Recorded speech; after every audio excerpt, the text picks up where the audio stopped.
রাজধানী সোহরাওয়ার্দী উদ্যানে প্রথমবারের মতো বিশাল গণজামায়াতের মধ্য দিয়ে ইতিহাস তৈরি করল জামায়াত ইসলামী, যেখানে নির্বাচন ইস্যুসহ ৭ দফা দাবি তোলেন দলের আমির ডক্টর শফিকুর রহমান। এরপরই আরেক অনুষ্ঠানে সার্বিক পরিস্থিতি নিয়ে বার্তা দেন বিএনপির ভারপ্রাপ্ত চেয়ারম্যান তারেক রহমান। তিনি বলেন, সাম্প্রতিক সময়ে দেশে সংঘটিত কিছু অনাকাঙ্ক্ষিত ঘটনা জনমনে অন্তর্বর্তী সরকারের সক্ষমতাকে কিছু ক্ষেত্রে প্রশ্নবিদ্ধ করেছে।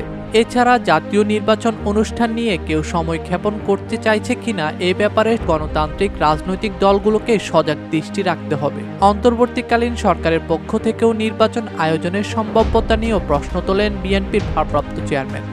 শনিবার বিকেলে রাজধানীর কৃষিবিদ ইনস্টিটিউশন মিলনায়তনে গণ অভ্যুত্থানে বেসরকারি বিশ্ববিদ্যালয়ের অবদান নিয়ে এক অনুষ্ঠানের আয়োজন করা হয়। এতে লন্ডন থেকে ভার্চুয়ালি যুক্ত হয়ে এসব কথা বলেন তারেক রহমান।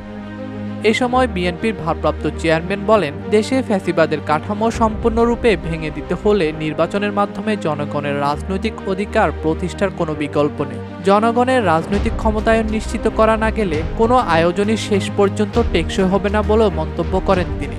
ডেস্ক রিপোর্ট, দৈনিক দেশকাল।